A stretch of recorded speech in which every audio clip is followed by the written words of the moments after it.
নরেন্দ্র মোদীকে এদেশের 18 কোটি জনগণ কখনোই ওয়েলকাম জানাবে না। যদি এই অবৈধ আওয়ামী সরকার নরেন্দ্র মোদীকে আনতে চায় তাহলে জনগণের রক্তের উপরে নিয়ে আসতে হবে। সারা বাংলাদেশে দেখেন এই আওয়ামী লীগের চান্ডা পান্ডা ছাড়া জনগণের কোনো অংশগ্রহণ নেই। এ থেকে এটাই প্রতীয়মান হয় এটা বাংলাদেশের কোনো সুবর্ণ জয়ন্তীর অনুষ্ঠান নয়, এটা আওয়ামী লীগের সুবর্ণ জয়ন্তীর অনুষ্ঠান। আজকে অনেকেই প্রশ্ন করে যে ভাইরা আপনারা কেন শুধুমাত্র এই মোদীকে নিয়ে বিরোধিতা করছেন।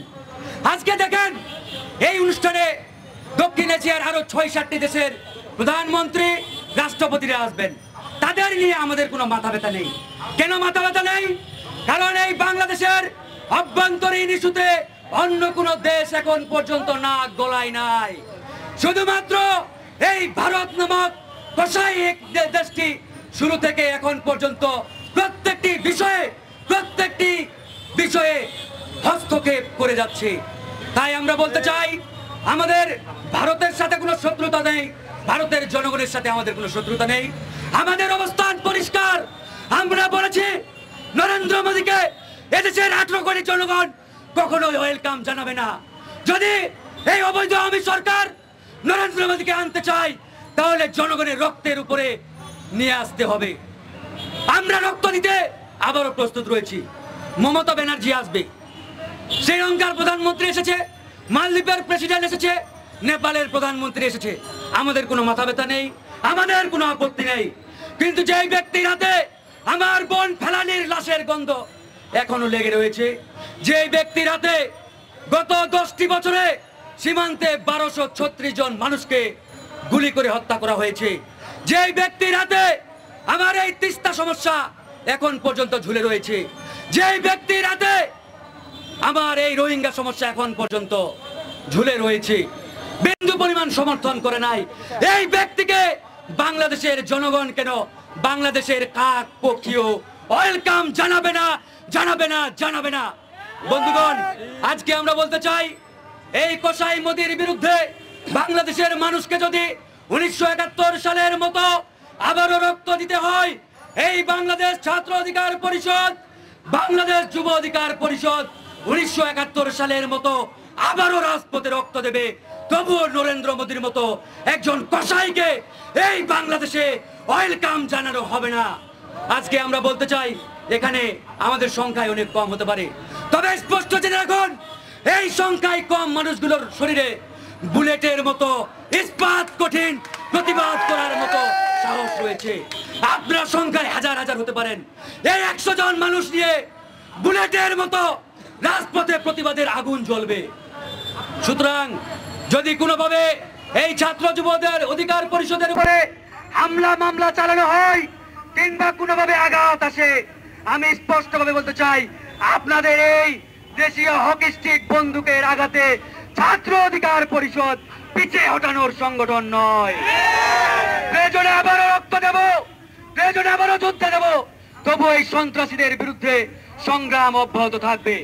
বন্ধুগণ, আগামীকাল এই কসাই নরেন্দ্র মোদীর আগমন প্রতিহত করার জন্য 0 পয়েন্টের পাশে মুক্তাঙ্গনে আমাদের একটি বিক্ষোভ সমাবেশ রয়েছে। সেই বিক্ষোভ সমাবেশে দল মত নির্বিশেষে প্রত্যেকটি মানুষকে অংশগ্রহণ করার আহ্বান জানিয়ে আমি আমার সংক্ষিপ্ত বক্তব্য এখানে শেষ করছি। বাঁশের লাঠি তৈরি করো, কসাই মোদীকে প্রতিহত করো। এই বাঁশের লাঠি তৈরি করো, এই বাঁশের লাঠি তৈরি করো। আজকের সমাবেশে যারা উপস্থিত হয়েছেন সবাইকে বাংলাদেশ ছাত্র অধিকার পরিষদের পক্ষ থেকে শুভেচ্ছা জানাচ্ছি। একই সাথে শুভেচ্ছা জানাচ্ছি স্বাধীনতার সুবর্ণ জয়ন্তী অনুষ্ঠানে যে সকল মানবতাবাদী বিভিন্ন দেশের রাষ্ট্রপ্রধানগণ এসেছেন তাদেরকে, কিন্তু অত্যন্ত দুঃখ ভারাক্রান্ত মনে বলতে হয় মোদীর মতন একজন সাম্প্রদায়িক ব্যক্তি যার হাতে লেগে রয়েছে মুসলমানদের রক্ত, সেই মোদীকে আমরা স্বাগত জানাতে পারছি না। মোদি এমন একজন নেতা যার হাতে গুজরাটে 2000-এর অধিক মুসলিম ভাইকে জীবন দিতে হয়েছে। সুতরাং এই অসাম্প্রদায়িক বাংলাদেশে মোদির মতন একজন সাম্প্রদায়িক নেতাকে আনা মানে মহান মুক্তিযুদ্ধের যে লক্ষ্য ছিল একটি অসাম্প্রদায়িক বাংলাদেশ গড়ে তোলা, সেই অসাম্প্রদায়িক বাংলাদেশের চেতনায় আঘাত হানা, একই সাথে আমাদের মহান মুক্তিযোদ্ধাদেরকে অপমানিত করা। এদেশের ছাত্র শ্রমিক জনতা মহান মুক্তিযোদ্ধাদের এই অপমান মেনে নিতে পারেন না।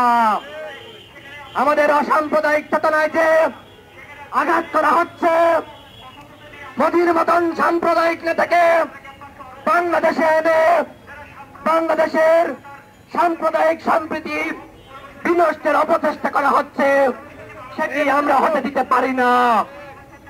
আমরা বলতে চাই, মোদি বাংলাদেশে আসছে, আমরা তাকে স্বাগত জানাতাম।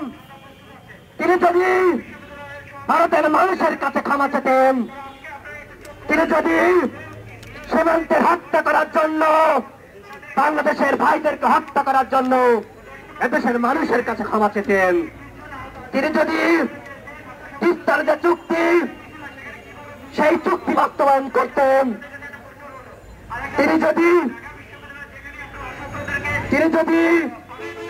এদেশের যে রাজনীতি সেই রাজনীতিতে তিনি যদি নাক না গলাতেন, আমরা বাংলাদেশে দেখি যে অসম বাণিজ্য চুক্তি, এই অসম বাণিজ্য চুক্তি আমরা যাই না। এই বলে আমি আমার বক্তব্য শেষ করছি। আসসালামু আলাইকুম।